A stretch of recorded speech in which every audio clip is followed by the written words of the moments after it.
Bonjour à toutes et à tous, bienvenue dans cette vidéo, première d'une petite série sur deux parties où je vais parler de React et plus précisément de la configuration dans React de ESLint, ça sera pour la première partie, et de Prettier, ça sera pour la deuxième partie. Je vais commencer par générer une application React avec Create React App. Donc, il suffit d'aller dans le Getting Started, vous avez les instructions. Voilà, là je vais copier-coller ça, coller ça ici. Je vais appeler mon application React ESLint-Prettier. Voilà, ça va prendre un petit moment à s'installer. Pendant ce temps-là, je vais essayer de vous expliquer vraiment les bases pour comprendre ce que je veux faire. Alors, ce qui est intéressant, c'est qu'ici, il me dit ce qu'il va installer. Il va installer React et React-DOM et enfin React-Scripts. React, c'est vraiment la bibliothèque d'interface utilisateur que vous connaissez, créée par Facebook. React-DOM, c'est le module qui permet de faire le rendu d'une application React dans une page web. Donc ça peut être dans une div par exemple. Et React-Script, c'est quelque chose qui n'est pas utilisé par l'application elle-même. Ce n'est pas un module que vous allez importer depuis l'application, mais ce module va contenir tout l'outillage qui va permettre de développer de façon confortable une application React sans avoir trop à se soucier de configuration. Il faut savoir que quand on faisait du React au début, dans les premiers temps, avant que Create React App n'existe, on était obligé de configurer un certain nombre de choses à la main. On devait configurer Babel pour pouvoir transformer le code JSX en véritable code JavaScript. On était obligé de configurer Webpack, enfin bref, il y avait un certain nombre de choses à configurer. Ça prenait du temps, on pouvait facilement faire des erreurs. Create React App simplifie ça via React-Scripts. Et React-Scripts contient ESLint. D'ailleurs, pour s'en convaincre, je vais vous montrer. J'ouvre un nouvel onglet. Je vais sortir du mode plein écran, ça sera un peu plus clair. Si je cherche React-Scripts sur GitHub, je vais tomber sur le repo GitHub de Create React App. Et dans le dossier package, on va trouver React Scripts. Dans React Scripts, on va trouver le package.json et on va voir que dans ce package.json, si on cherche ESLint, on va le trouver à différents endroits et il se trouve ici. Alors là, il est en version 7.5.0, mais je suis sur la branche master. Si je veux voir un petit peu plus précisément ce qu'il en est pour la version que j'utilise dans mon application React, il faut que je prenne une branche stable, enfin une release. Donc là j'ai pris la 3.4.1 et là on trouve ESLint 6.6.0. Alors pourquoi je parle de tout ça? C'est que moi je vais vouloir mettre en place une configuration de ESLint qui va être customisée, parce que celle qui est mise en place par défaut avec une application créée via Create React App, cette configuration elle est assez laxiste, elle ne vérifie pas grand chose, elle va juste vérifier que les variables sont bien définies, que vous n'avez pas vraiment d'erreur de syntaxe flagrante, mais en dehors de ça, pas trop de vérification sur vraiment la qualité du code et sur la cohérence du style de codage. Donc je vais vouloir mettre en place une convention de codage du style Airbnb ou standard avec ESLint. Donc je dois faire un setup, une configuration de ESLint particulière. Je vais commencer par installer ESLint. Et alors là, faites-moi confiance ou pas. Je dois l'installer en dépendance de développement. Et surtout, je dois l'installer dans la même version que celle que je trouve dans le package.json de React Scripts. Donc là, je vais prendre ce numéro de version et je le colle ici. Alors, si vous ne le faites pas, vous pouvez faire le test, si vous ne mettez pas ce numéro de version, vous verrez qu'en faisant npm start, vous aurez une erreur. Vous aurez un conflit entre la version de ESLint que vous aurez installée, parce que si vous ne spécifiez pas de numéro de version, il va installer la version la plus récente, donc 7. quelque chose, à l'heure où je vous parle, et cette version plus récente va entrer en conflit avec la 6. quelque chose qui est dans l'arborescence de React Scripts, dans les nodes modules de React Scripts. Donc là, j'installe la même version, comme ça je suis sûr que je vais être tranquille. Ensuite, si je retourne dans mon navigateur et que je vais sur la page de ESLint, je vais sur le User Guide, dans le Getting Started, Donc là, j'ai fait ce qu'ils viennent, enfin ce qu'ils expliquent, je viens de le faire, sauf que j'ai spécifié une version spécifique. Ensuite, je vais créer un fichier de configuration par ce biais-là. npx eslint -init. Et là, il va me poser des questions. J'ai le choix entre plusieurs niveaux d'exigence, on va dire, pour la vérification du code. Moi, je vais prendre le niveau d'exigence le plus élevé, non seulement la vérification de la syntaxe, le fait de trouver des problèmes comme l'utilisation de fonctions ou de construction du langage qui sont peu recommandées comme eval, ce genre de choses. Donc ça fait partie de find problems a priori. Et je vais également demander à ce qu'on vérifie la convention de codage. Comme je vais faire ça dans une application React, j'utilise les modules JavaScript import-export. J'utilise React, donc là je valide avec entrée. Le N est spécifié comme choix par défaut parce qu'il est en majuscule sur cette question, est-ce que j'utilise TypeScript, donc je fais entrer pour prendre le choix par défaut. Là je fais également entrer car mon code fonctionne bel et bien dans un navigateur. Et là, avant-dernière question, on me demande est-ce que je veux, comment je veux définir le style de codage pour mon projet. Je vais choisir utiliser une convention de codage populaire. Pourquoi ? Parce que ça va m'économiser le fait de configurer à la main tout un ensemble de règles de codage. Je vais faire confiance à des développeurs chevronnés qui ont bien réfléchi à la question, qui ont des années d'expérience, qui, sur des équipes à plusieurs développeurs, voire même plusieurs dizaines de développeurs, donc a priori, ils savent de quoi ils parlent. J'utilise très souvent Airbnb, là, pour changer un petit peu, et parce que j'ai une raison, cette vidéo s'adresse notamment à des anciens élèves, eh bien, je vais utiliser la Style Guide standard. Je vais sauvegarder le fichier au format JSON, je pourrais utiliser JavaScript, ça ne serait pas un problème. Et la dernière question, il me demande, est-ce que je veux installer les dépendances avec NPM ? Et là, bizarrement, je vais répondre non. Alors, pourquoi je réponds non ? Parce que dans les dépendances qu'il me propose d'installer, il va installer ESLint. Et moi, je l'ai déjà installé et je ne veux pas prendre le risque qu'il m'installe une version plus récente, ce qui potentiellement me poserait des problèmes. Donc, je vais simplement copier, coller la liste de ces dépendances et je vais ouvrir un fichier de texte dans lequel je vais sauvegarder ça. Et donc là, je vais tout garder sauf ESLint. Alors j'essaie de voir si je pourrais zoomer, mais je n'en suis pas sûr. Ouais, j'ai pas l'impression que je puisse tellement zoomer.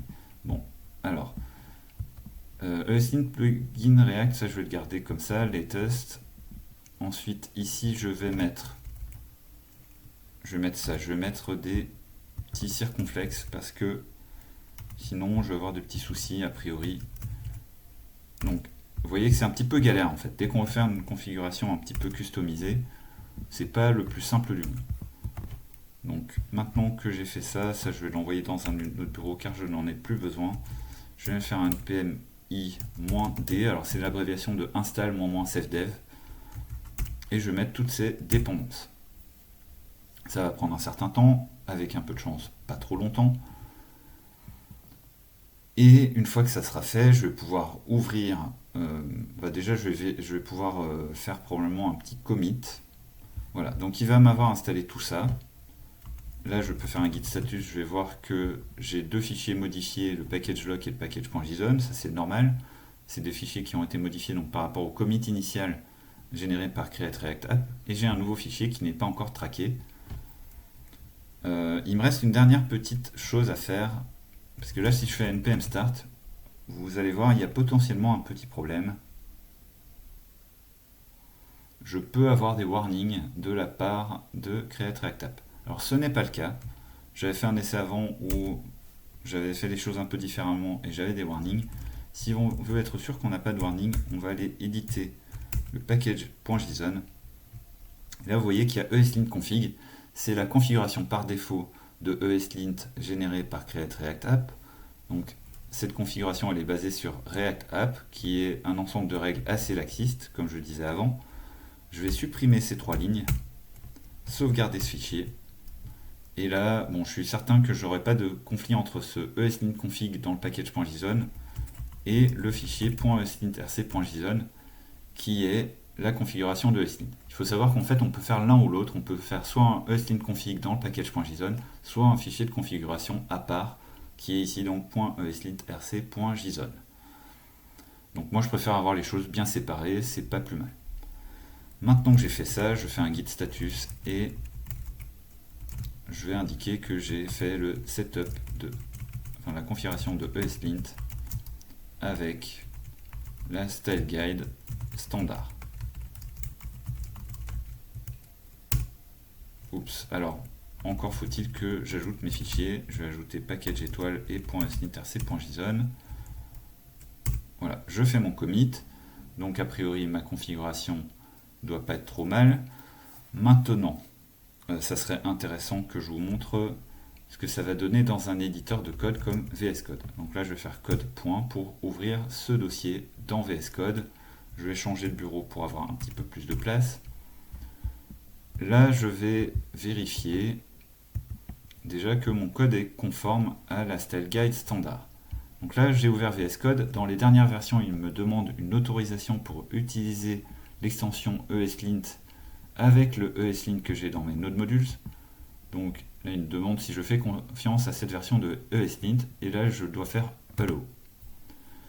Alors, je précise, si vous ne l'avez pas fait, il faut que vous installiez l'extension ESLint. Donc, vous faites une recherche, vous allez tomber sur ESLint, ici en version 2.1.8, alors qu'il est au mois d'août 2020. Donc voilà, il faut prendre cette extension. Enfin, il faut l'installer, l'activer. Enfin, ça se fait par défaut quand vous l'installez. Et une fois que c'est fait, eh bien, vous voyez que dans le code, on a plein d'erreurs qui se mettent en évidence, notamment les points-virgules, qui avec Airbnb seraient obligatoires, mais qui avec standard sont en trop. Donc là, vous voyez qu'il y a pas mal d'erreurs, et ça peut être assez fastidieux de corriger toutes ces erreurs à la main. Donc ce qu'on va faire, c'est qu'on va auto-corriger ces erreurs. Pour cela, on peut faire npx eslint --fixe pour lui demander d'auto-corriger les erreurs, et ensuite on va indiquer où sont les fichiers à linter. Alors, avant de le faire, je vais faire un npx eslint src sans le --fixe. Et là, je vois qu'il y a un certain nombre de fichiers dans lesquels il y a des erreurs. Il y a le app.js, le app.test.js, l'index.js, le serviceworker.js. Le service worker, j'ai envie de dire, je ne devrais pas être concerné par ce fichier qui a été généré automatiquement par create_react_app. Et à vrai dire, moi, j'ai pas spécialement envie de toucher à ce fichier. Donc, je vais faire quelque chose en plus. Je vais éditer un nouveau fichier. Je vais créer un nouveau fichier que je vais appeler .eslint_ignore. Alors, je ne dois pas le mettre sous src, je dois le mettre ici. .eslint_ignore. Et je vais y indiquer le ou les fichiers à ignorer. Donc ici, je veux ignorer src/serviceworker.js. Une fois que j'ai fait ça, je peux retourner dans mon terminal, faire un npx eslint src. J'ai déjà beaucoup moins d'erreurs. Si maintenant je fais npx eslint --fixe src, il va déjà corriger tous les semi-colonnes, c'est-à-dire tous les points-virgules en trop.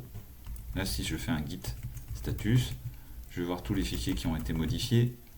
Voilà. En gros, il a supprimé les points-virgules. Ici, il a rajouté un espace derrière le nom de la fonction, enfin entre le nom de la fonction et les parenthèses, etc. Donc essentiellement, il a corrigé les points-virgules et éventuellement, il peut aussi avoir... Alors là, il ne l'a pas fait. J'aurais cru qu'il aurait modifié ici pour mettre des single quotes dans les classes dans le JSX. Bon, j'avoue que je suis un peu surpris qu'il n'ait pas fait, mais bref. Il a corrigé les erreurs, donc c'est pas mal. Par contre, je ne sais pas si vous avez été très attentif. Si je relance, je vois que j'ai une erreur dans app.test.js avec test et expect qui ne sont pas définis. Alors ça, c'est un problème dû à ce qu'on appelle l'environnement dans lequel va fonctionner l'application. Cet environnement, on va le définir au niveau du .eslint_rc.json. Quand j'ai fait npx eslint --init, il m'a posé des questions sur le style de module que j'utilise et aussi dans quel environnement va tourner mon application. Est-ce que ça va tourner dans Node, dans le browser, et ça peut être d'ailleurs dans les deux. Donc là, c'est pour ça que ça a mis browser true, c'est que j'avais indiqué que ça allait fonctionner dans un navigateur. Si je veux résoudre le problème ici de test et expect qui ne sont pas définis, eh bien je vais devoir lui indiquer que ce ne sont pas des erreurs. Ces choses-là existent bien parce que je suis dans une application générée par Create React App et que Create React App a installé Jest, l'outil de test de Facebook. Et ces constructions-là, enfin ces fonctions-là, ce sont des choses qui sont fournies par Jest. J'ai juste à l'indiquer dans le point .usnit, alors pas le point .usnit ignore que je peux d'ailleurs refermer, mais dans le point .usnit rc.json. Donc là, je vais indiquer que l'environnement Jest est actif. Je relance npx esnit -fix src et là ça corrige les erreurs. Je vais du coup faire un git status et je vais à la rigueur tout ajouter. Donc ici je vais indiquer que, alors j'aurais peut-être dû procéder de façon un peu moins, faire un commit un petit peu plus atomique, mais en gros j'indique que j'autorise l'environnement Jest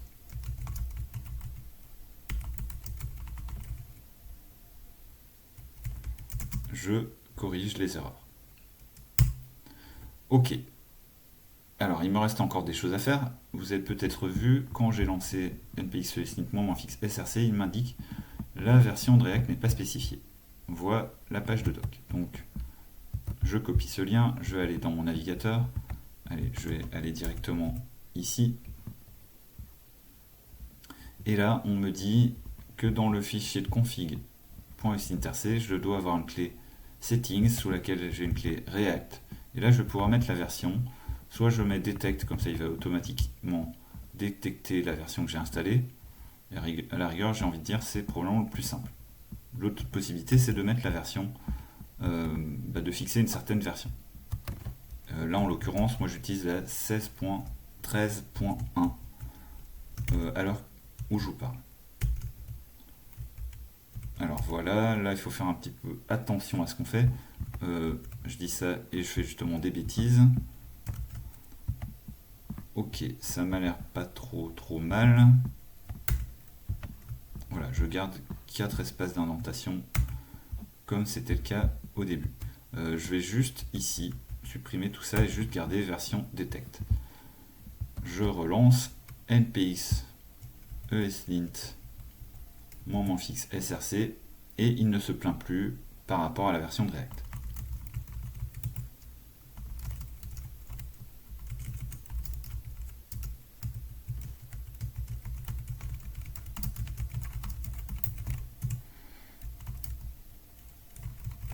Ok, donc ça c'est pas mal. Il me reste une dernière petite chose. Ah non, alors je disais une dernière, mais c'est pas tout à fait. J'ai encore 2-3 petites choses à faire. J'ai notamment, si je veux être un peu plus confortable, je peux ajouter une clé dans les scripts, une propriété dans les scripts du package.json, et là je vais mettre lint, et là je vais mettre esnit, oups, j'ai ripé, -fix src. Donc au lieu d'avoir à taper à chaque fois, de me souvenir des paramètres, je peux faire juste npm run lint. Si vous utilisez un gestionnaire de package alternatif comme Yarn, vous pouvez même juste faire yarn lint et ça marche. Donc là, j'ai pas d'erreur, tout va bien. Donc je vais indiquer que j'ai ajouté un script pour linter. Il me reste encore une petite chose à faire. Si vous utilisez des constructions du langage un petit peu modernes, comme la mise en place d'un state sans passer par un constructeur, alors là c'est vraiment pour la démo. Je vais transformer mon composant en classe Alors je suis tout à fait conscient du fait que maintenant les classes tendent à tomber un peu en désuétude du fait des hooks. Mais voilà, si jamais, je pense que c'est quand même utile de montrer ça. Donc là, je mets tout ce que j'avais avant dans le render et je vais initialiser un state. Donc si je veux initialiser un state avec une façon un petit peu moderne, je vais mettre par exemple, allez, là admettons je vais faire un petit compteur. Je déclare mon state comme ceci. Je vais faire une fonction fléchée qui va me permettre de incrémenter la valeur de ce compteur.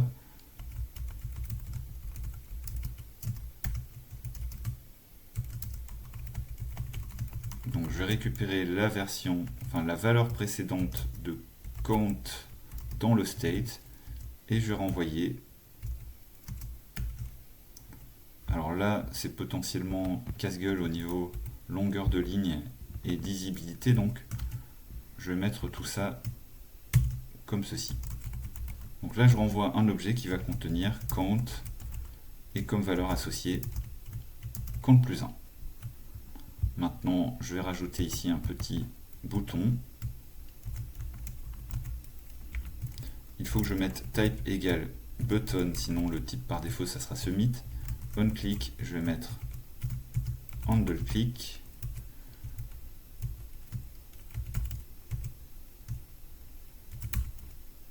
Voilà. Donc ça devrait fonctionner. Et si je veux afficher la valeur du compteur, j'ai juste à faire ceci. Alors si je fais this.state.count, d'ailleurs il y a des chances qu'il proteste un peu. Alors ce n'est pas le cas. C'est d'ailleurs presque étonnant parce que j'aurais cru que standard était un petit peu plus exigeant que ça. Ok, alors déjà j'ai un unexpected token. C'est ça avant tout que je voulais vous montrer. Pour résoudre cette erreur-là, il va falloir faire l'installation, toujours en dépendance de développement, de babel-eslint. Ça va permettre de changer le parseur de ESLint. Le parseur, c'est quoi? C'est l'outil qui va permettre d'analyser le code. Un parseur, on peut dire, c'est un analyseur. Il va analyser le code, construire une structure de données qu'on appelle un AST, un arbre, en gros une sorte d'arbre de syntaxe. Mais cet outil, ce parseur, si c'est une version un petit peu ancienne, il ne va pas forcément reconnaître le JavaScript le plus récent. Du coup, là, on utilise Babel ESLint qui va reconnaître les constructions du langage les plus récentes. Et grâce à ça, on va pouvoir avoir notre ESLint qui reconnaît ces constructions récentes. Il faut encore qu'on dise à ESLint que son parseur, justement, c'est Babel ESLint. Voilà. Et normalement, si on refait npm run lint, cette fois-ci c'est bon. Alors là, il détecte une erreur qui est comme on a supprimé le logo de l'affichage, eh bien ça n'était plus utilisé. Voilà, si à nouveau on fait un npm run lint, cette fois-ci on devrait être pas mal. Alors je suis juste un peu déçu par le fait qu'il ne m'impose pas la déstructuration du state, ce que par exemple Airbnb impose. Bon, je vais quand même le faire parce que j'aime bien faire les choses un peu proprement. Voilà, donc je lint à nouveau, et là si je fais un npm start, avec un peu de chance tout devrait fonctionner. Donc voilà, là je peux cliquer sur mon bouton, ça fonctionne, et au niveau des conventions de codage, eh bien on va dire que c'est en ordre. Ouais, j'ai bien ESLint qui est correctement configuré et qui est capable de reconnaître les constructions récentes du JavaScript. Eh bien, on est plutôt bien avec ça. On va faire un git status, un petit git diff. Donc on va indiquer qu'on a installé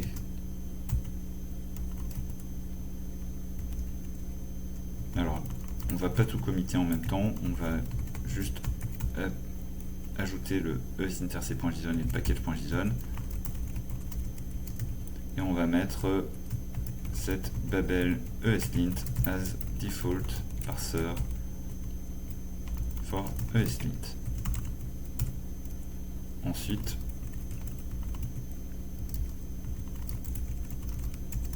on va commiter ce qui reste, le app.js.